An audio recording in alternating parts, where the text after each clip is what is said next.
3 British mountaineers attempt the climb of their lives in Alaska. But within sight of the summit, the weather stops them in their tracks. Steve! When frostbite threatens the life of one climber, the others must decide. Stay together and hope for a rescue that may never come, or leave their friend behind. If we leave Nigel here, he dies.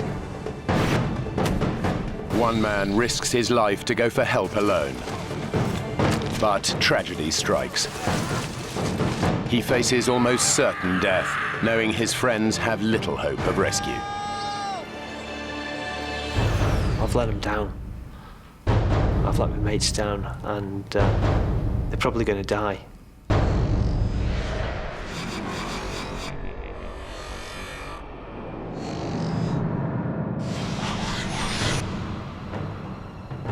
Mount McKinley is the highest mountain in North America.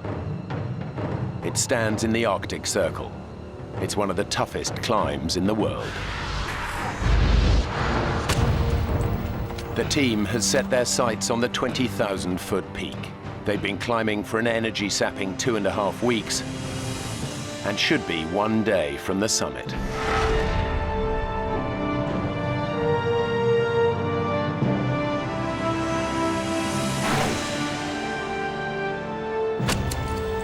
Steve Bull has been climbing for 18 years and has conquered some of the highest peaks in the world. For me, the mountain environment is a very special and beautiful place. Particularly Mount McKinley, it's one of the great wildernesses of this world. It's been one of my ambitions for a long time. Anthony Hollinshead is Steve's best friend and his long-time climbing partner. Climbing is predominantly having trust in your climbing partner. It's paramount that you know what the other's doing. Nigel Vardy completes the 3-man team. This is his first expedition with the others. He's an experienced climber, but he's never attempted a mountain as treacherous as Mount McKinley. I sometimes suffer a little bit with confidence, and sometimes I have to say, Nigel, you can do this, you'll be fine. Originally, Steve had the dream of climbing McKinley, and really we perhaps followed his lead.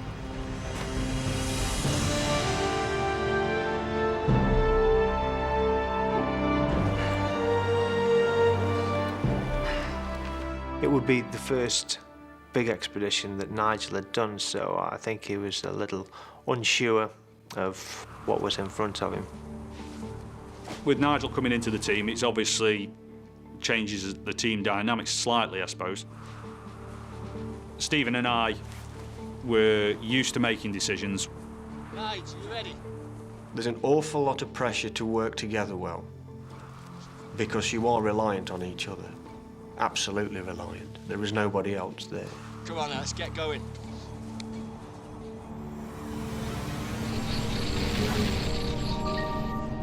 There are a number of routes up Mount McKinley. One of the most popular is the West Buttress. But Steve, Anthony and Nigel have decided to tackle the much tougher West Rib route.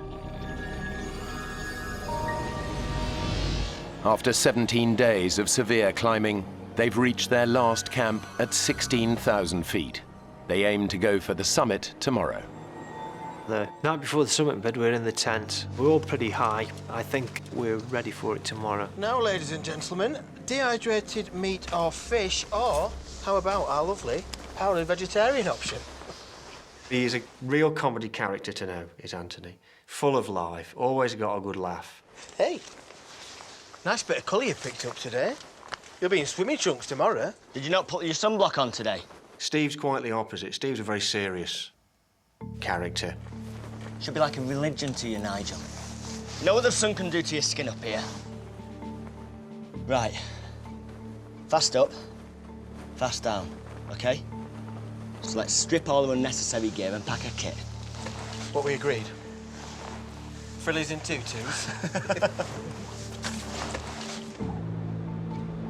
The conditions can be extremely hostile at this altitude. The team must be sure of the weather before they decide on making the challenging climb for the summit. Base to Jensen, weather's looking fairly good for the next 24 hours. Copy that, base. Good night. Good enough? We better get some beauty sleep then, eh? To infinity and beyond.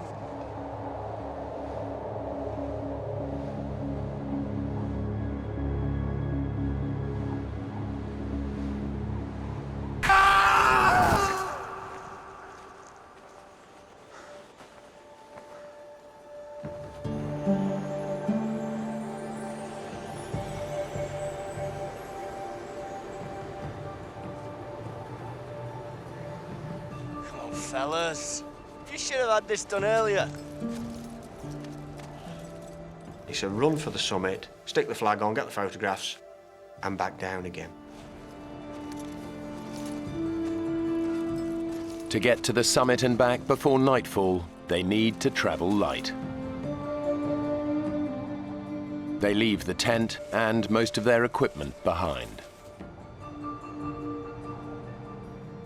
The climb to the summit is about 4,000 feet from here, maybe a little bit more, and it's a lot to do in this altitude, so we've got to go light and get back down before it goes dark.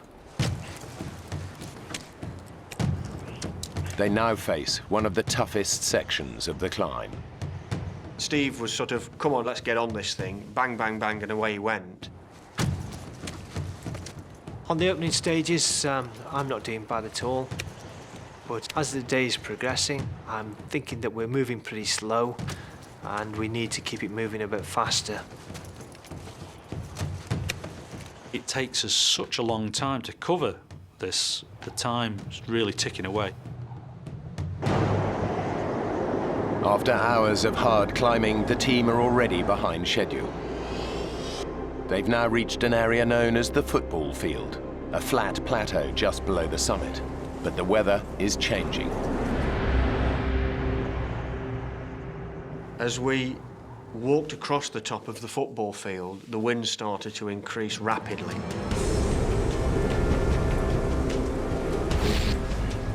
The temperatures dropped to around minus 50 degrees centigrade, with the wind howling over the summit ridge at about 70 miles an hour. I don't know what that takes you down to, but it's cold, believe me. Every step is just draining. You're almost crawling, really, just to sort of get your face out of the wind. It can be like being hit with hailstones, frozen peas, if you've got exposed flesh. Weather conditions on Mount McKinley are some of the most unpredictable in the world and can cause death by flash freezing in seconds. We'd all got 17 days hard climbing behind us, which means you don't carry a lot of excess fat, which is what you need in a situation like this.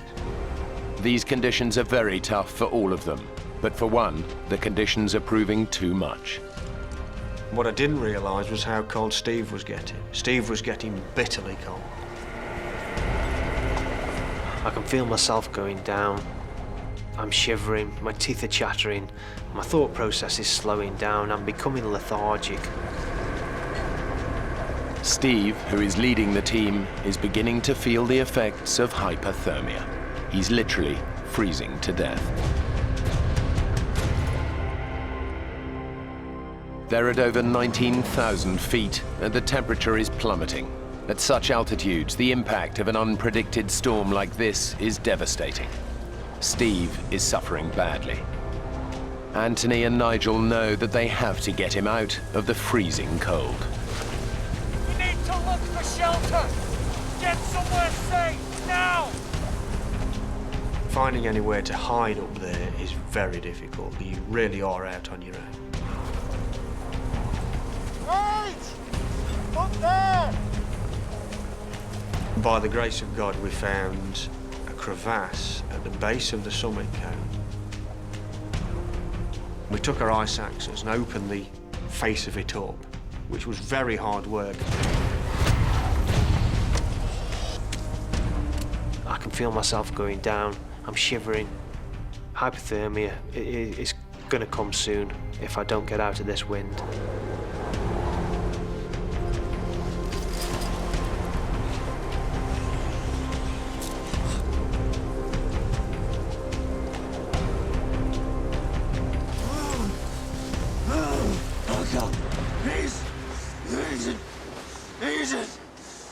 It was a wind that was killing us. And once we were in there, I'm not going to say it was warm, but it was warmer.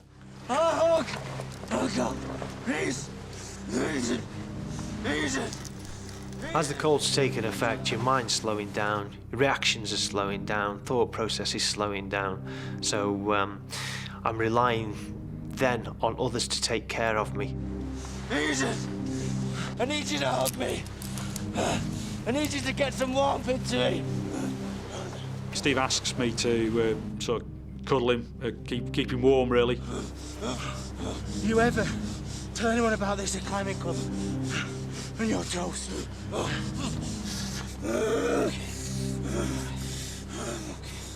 Anthony was talking to Steve quite a lot, and I think that probably came from the fact that they were great friends anyway. They'd known each other a long, long time, and Anthony just wasn't going to let him go. Thirsty. Give us a drink.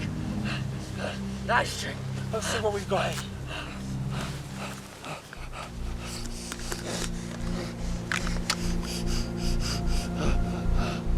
Dehydration is a major, major problem. The team begin to regret leaving their equipment behind. What's that then, Nige? We should have carried a stove to reheat and to get some warm food inside us and possibly a better drink inside us.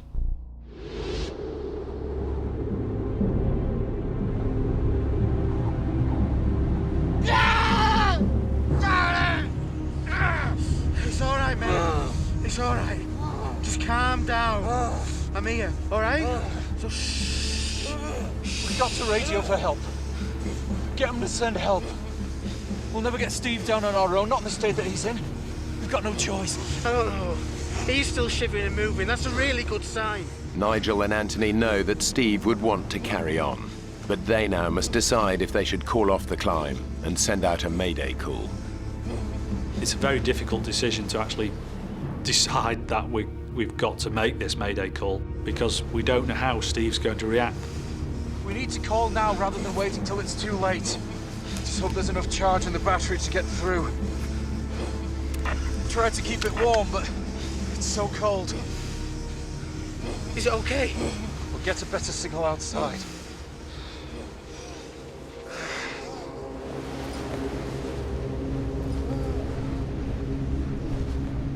Base camp! This is Expedition Denson. Do you copy? This is Expedition Denson, requesting urgent assistance. Over.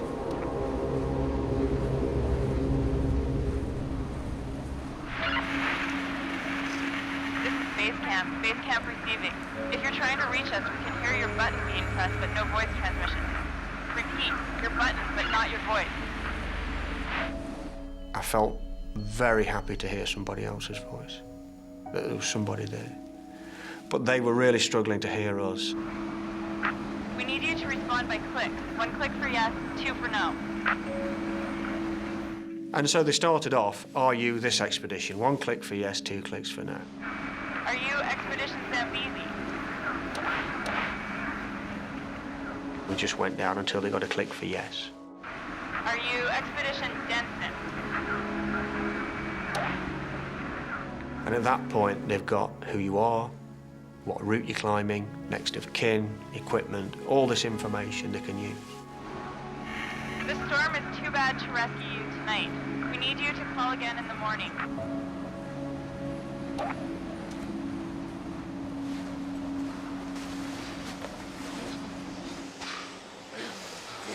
What did they say?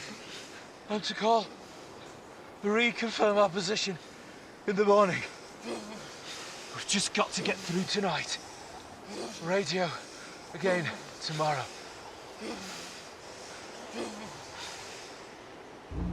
Steve? Nige! Steve, stop moving!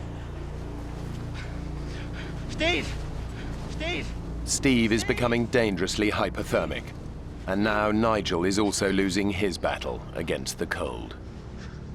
I don't realise I'm going hypothermic, and my own mind is shutting down. Anthony must try to keep his two friends alive in temperatures of minus 30 degrees at almost 20,000 feet.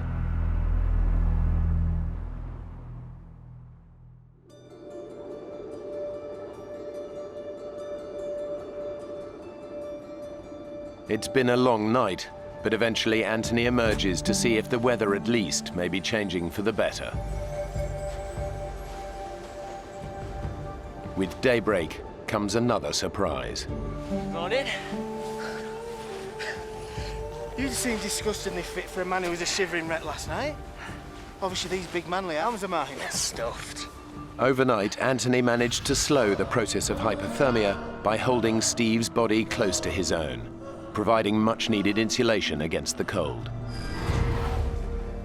It was a vast improvement from the previous night. Steve actually was in a good condition. Come on, let's go and check where we are. What about Nige? Oh, we can get him later. Look, just like you and I, let's go and have a look at this mountain that we've been talking about for so long. Okay.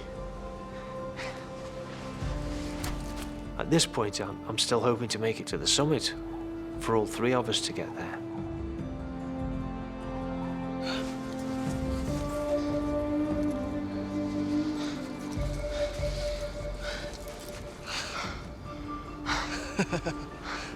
Will you look at that?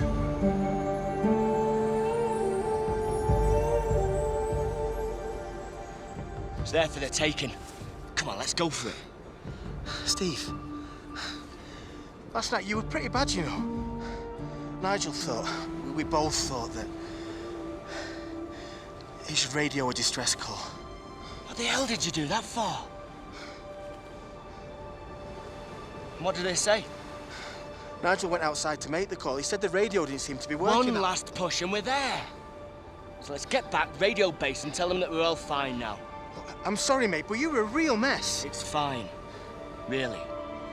Let's just get back, get Nigel, radio in and push on.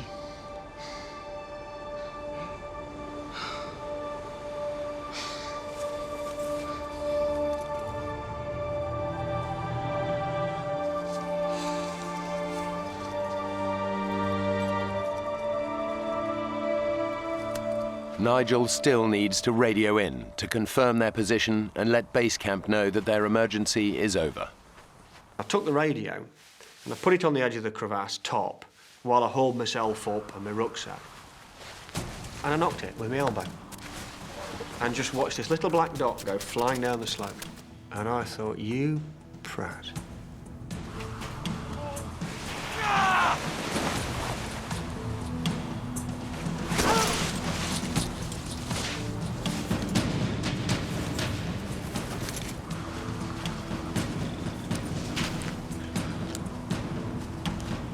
Base camp, this is Expedition Denson. Do you copy? It's dead. Which was a hell of a thing to realise. Base camp, this is Expedition Denson. Please come in. Your only means of contact with the outside world was gone. And it's the one thing that could save you, is being able to talk to people.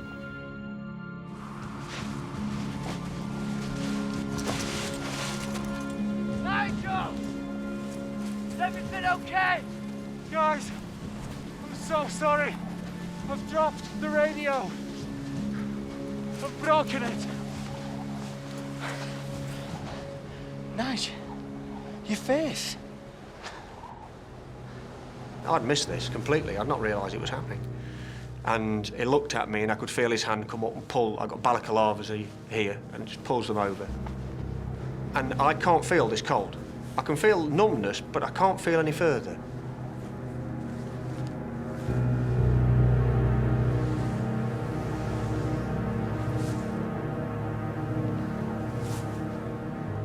I look at Nigel and I'm shocked. He's in a terrible state. The day before, he got sunburnt on his cheek, and overnight frost must have got into this because his face was swollen up the size of a football. I don't know how long he's going to last. We've just got to get him off. Let's get you inside, eh?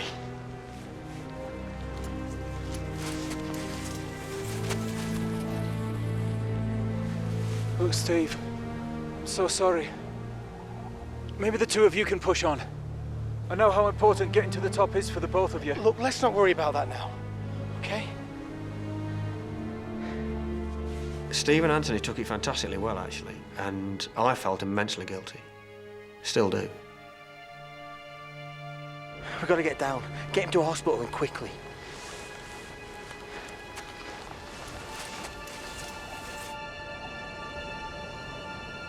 The mountain will be here next year, be here the year after. If we leave Nigel like this, he might not be. We've got to get down. With the radio now broken, all chance of communication is gone. It's a race against time for Steve and Anthony to get Nigel down the mountain. As soon as they start their descent, the team realize that Nigel is suffering from more than just frostbite. When we set off back, it's obvious that Nigel is struggling, and we didn't realise that his eyesight was quite as bad as it was. The swelling on Nigel's face has forced his eyes shut. He's becoming weaker and confused, slower with every step.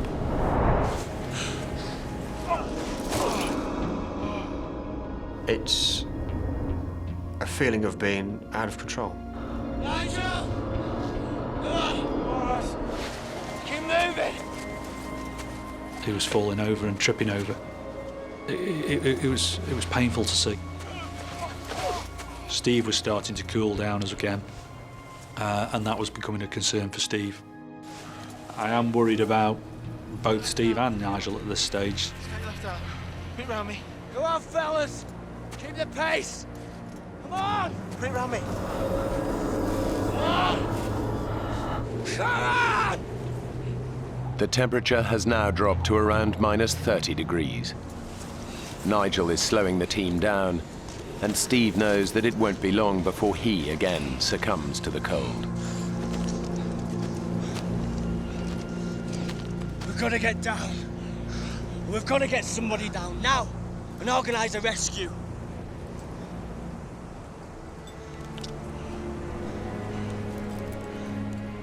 Tony, I can't keep going at this slow pace.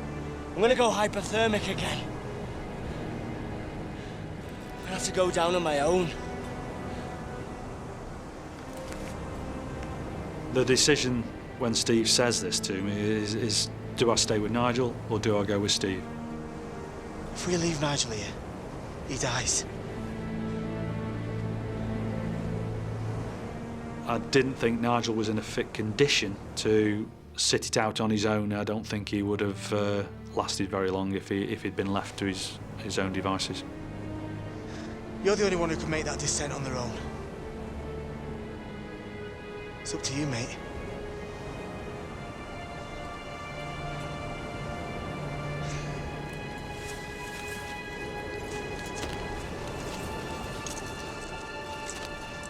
Are you sure? Yeah. It's very selfless of him to stay with Nigel. You be all right? Will you? See you later. Steve.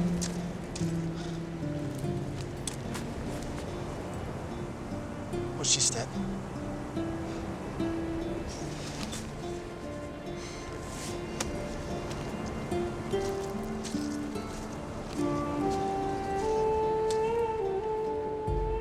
Somewhere in the back of my mind, I can hear some mumbling going on.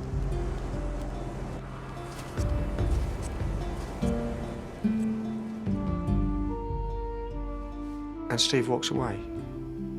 And I'm looking at him, squinting, thinking, Steve, where are you going? And he's gone.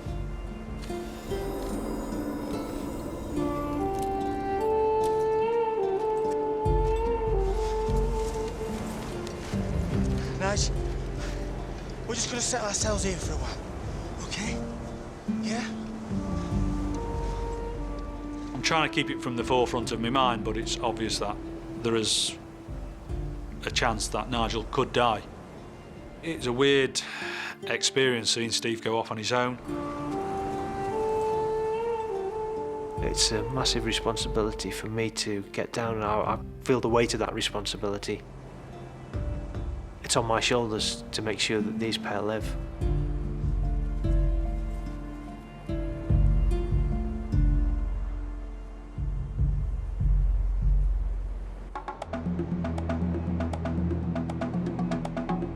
Steve believes the lives of his friends now depend on him, successfully making the treacherous descent down the mountain alone to raise the alarm.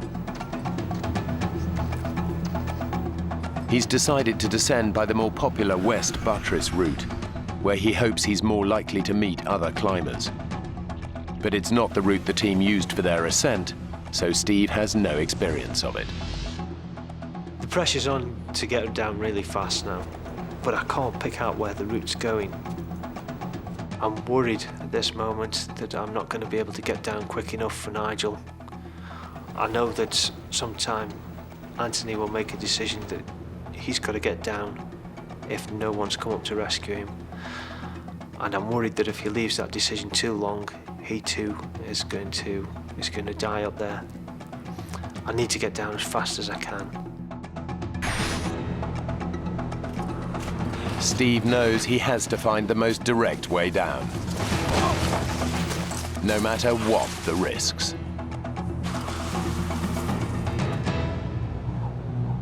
I'm going to go for the ice chute. I think it's the fastest option, and I can clearly see where I'm going.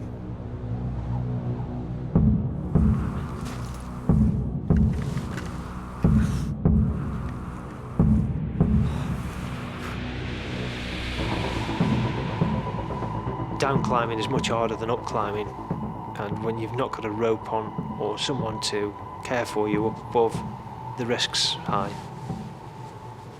My heart's pounding a little bit.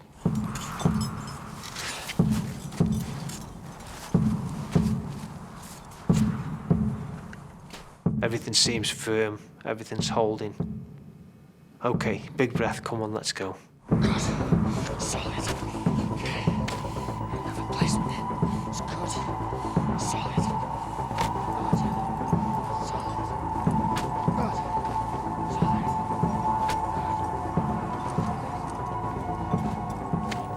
All of a sudden there's a crack. And I'm off. The adrenaline's going, and I'm thinking so fast that these seconds I'm falling feels like minutes.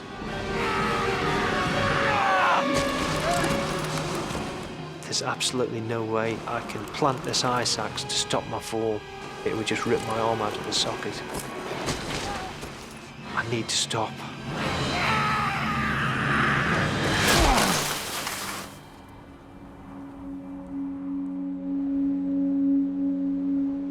Steve has fallen around 1,100 feet.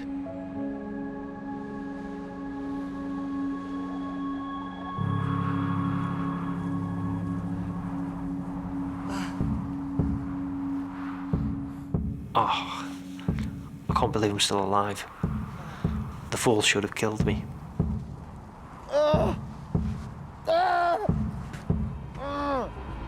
Steve has severely injured both his legs. The right is fractured, but his left is shattered in 12 places. He's over 17,000 feet up, and in his condition a huge distance from the route where he had hoped to find help. Over 2,000 feet above him, his friends are waiting for the rescue that may now never come.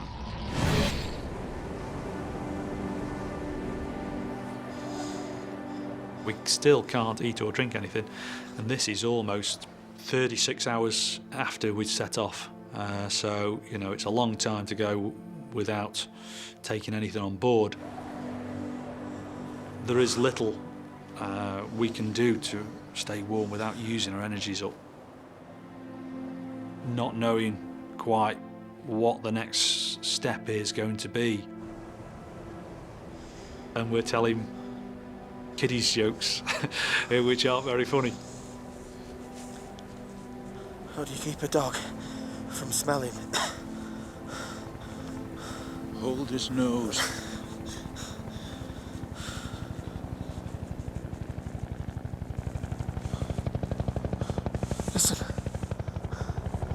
listen. Steve's got down and given him our position. We're gonna be okay. You're listening and listening and listening and thinking to yourself, fantastic. This could be it. Help! Help! I can hear helicopters. You can hear the chopper blades coming round and round the mountain. Help! Thinking to myself, are they looking for us? There's a rescue party coming up the mountain now, or we're going to be safe.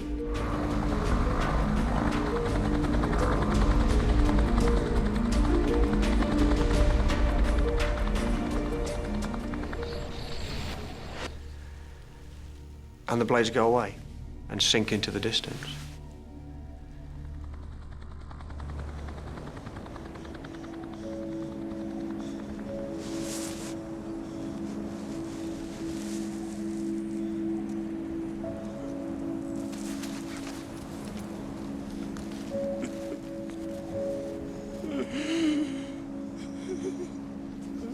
At this kind of altitude, a helicopter rescue is virtually impossible.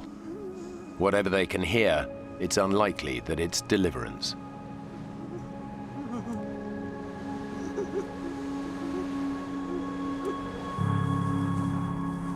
Beneath them, Steve is critically injured, but is making a heroic effort to drag himself to where he can be spotted by other climbers.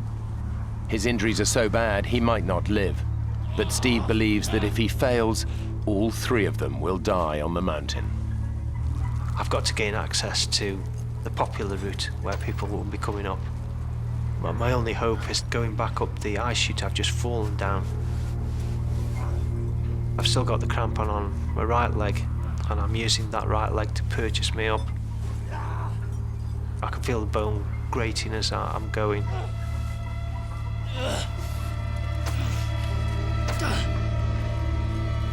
I get so far up, and my crampon slips, and I'm sliding back down again.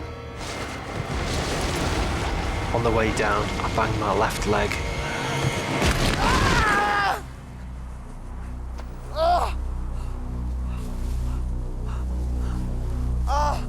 Pain's quite excruciating now. I need to take a look at my legs and see what condition they're in.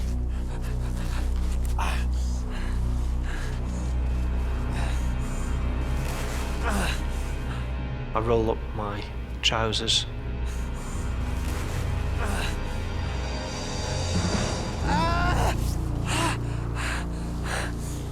The bone on my left leg is sticking through the skin.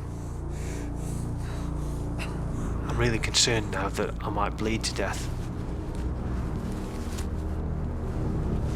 And try to put pressure on the wound to stem the flow. Now I'm pressing down onto bone end and just raw fibres showing through the skin.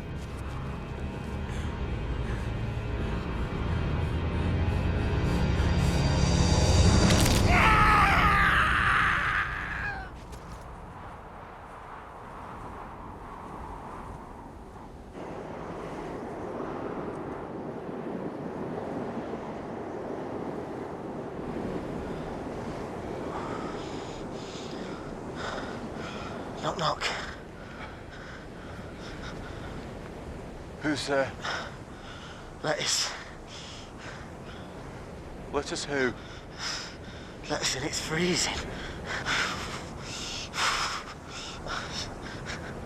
Sorry. That's bad. I feel very helpless. I really do. And to have somebody there with you is fantastic. He's being like a nursemaid and being a very, very good one. Frostbite has started to affect Nigel's hands and feet. They're deteriorating fast.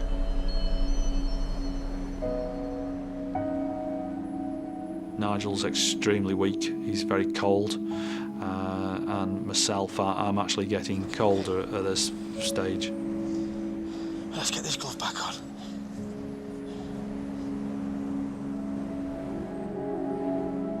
As time ticks on now, I am becoming a bit disconcerted about being out another night with Nigel in a very weak condition.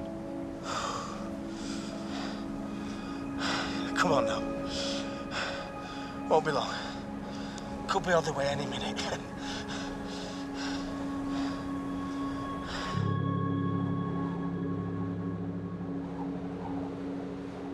Steve is desperate to press on for help. He must splint his leg to keep going. I tie my ice axe around my leg to try and support it.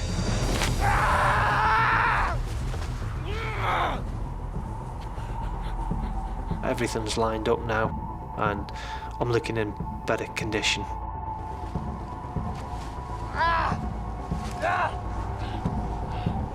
Now comes a big test. What am I going to do? If I don't put my weight on the leg, I'll never know, I'll never get off. Gotta give it a go.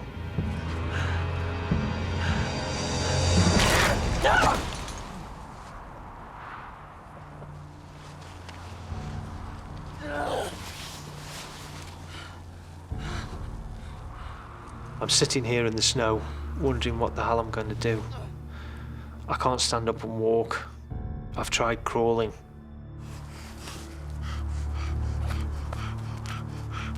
I've got a whistle. I start to blow my whistle in case there's anybody just the other side of the rib. I'm sitting there thinking, what else can I do to attract attention? I've got nothing else. I've let them down. I've let my mates down, and they're probably going to die.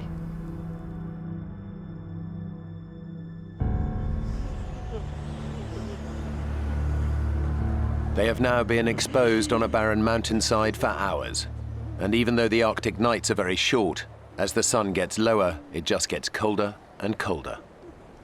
It's getting close to sort of 9, 10 o'clock, 10:30 time, where I'm starting to realise that at that time of the day, it'll be very unlikely that a rescue party will come to us. And as a result, it's starting to hit home that we could be out in a very exposed area for a second night.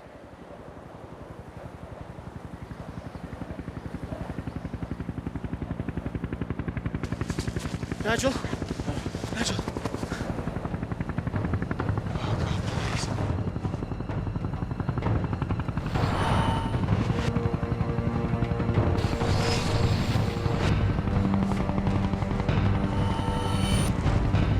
Nigel! Look!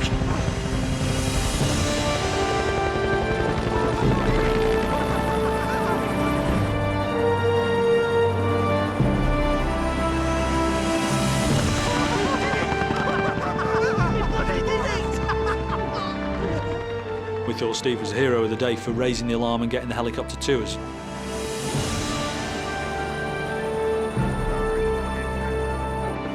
At 19,500 feet, this is still the highest helicopter rescue on record in North America. And it was only attempted because of Nigel's Mayday call the previous night.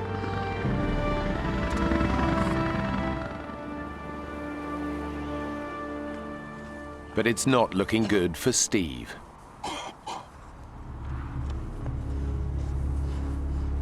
Night is beginning to fall, and in these temperatures, Steve knows he'll be lucky to survive the hours ahead.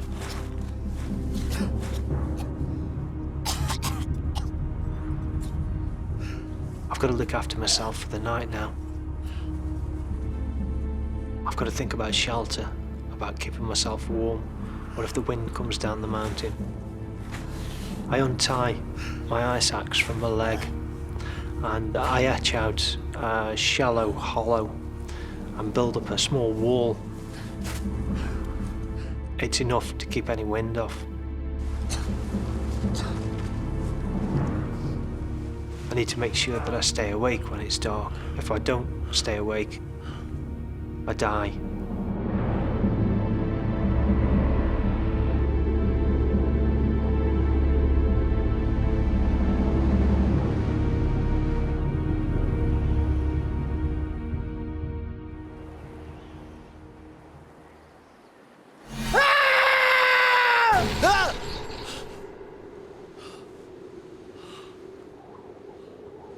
This is it. The sun's gone down.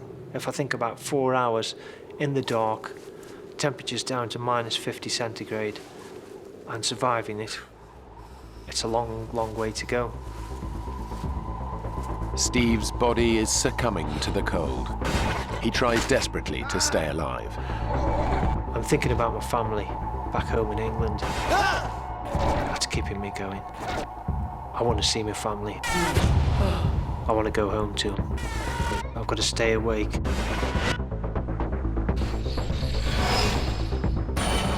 I'm messing with my leg. Putting my goggles over my eyes so my eyes don't freeze. Even tapping my leg to stimulate some pain so that it keeps me awake.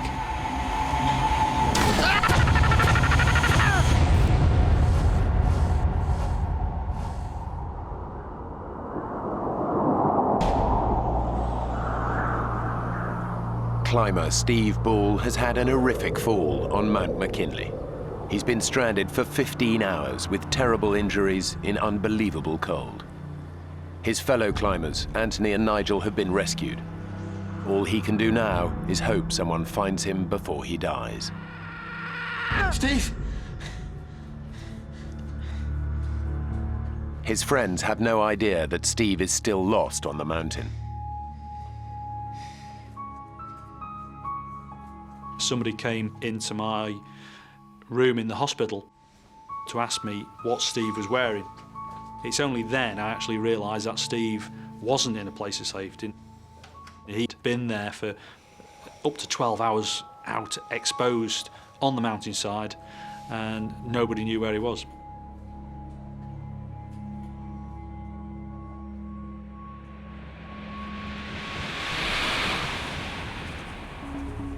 Climbers have now been alerted and are out searching for Steve, but they have no idea where to look for him and have little hope of finding him alive. It is rare for the human body to survive overnight temperatures as low as minus 50 degrees.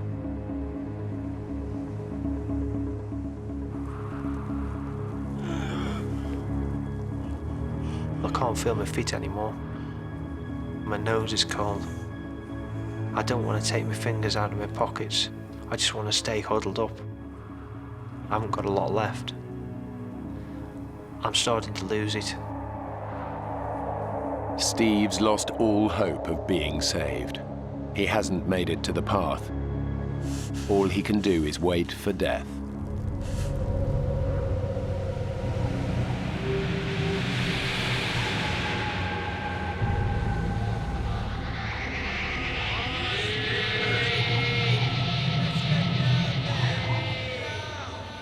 I'm hearing voices, and I don't know who it is. I think I'm dreaming. But it's not a dream. These voices are real.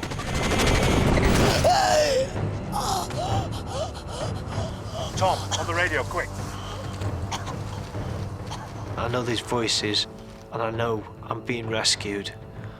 I know I can't be dreaming it because I'm feeling the pain, and you don't feel pain when you're dreaming. I'm awake. They tell me they're climbers, and they found me, and they're surprised that I'm still alive.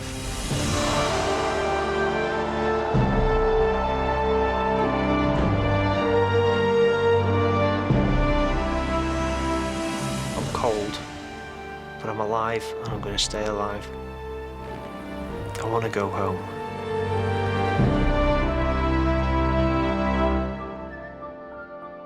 After 2 weeks in Alaska in intensive care, Steve was allowed to travel back to the UK. He spent a further 6 months in hospital and another 2 years in rehabilitation. My frostbite injuries resulted in amputations of all the fingers and thumb on my right hand, my left hand mid-palm, the left leg has gone below the knee, and my right foot has gone mid-foot. and of course a little bit of nose. Anthony and Nigel both suffered from severe frostbite. Anthony lost 2 fingers. Nigel lost all his fingers and all of his toes, as well as needing skin grafts to reconstruct his cheek and nose. I've managed to travel the world numerous times since all this happened and go into the Arctic, the Himalayas and climb. A little slower. Steve's asked me, as he would, whether we could go back and do it again, and I'd like to think that we will get back and get another expedition planned, possibly all 3 of us together, and do something, but we'll have to wait and see. I'm disabled now, but I'm out fell running, out walking, I go rock climbing, I go mountaineering, snowboarding, skiing, canoeing. I still go back to the mountains, I still climb, and I still get the same pleasure and enjoyment from the mountains. So, no, it's not worth losing life and limb, but you can't stop going. I'm hooked.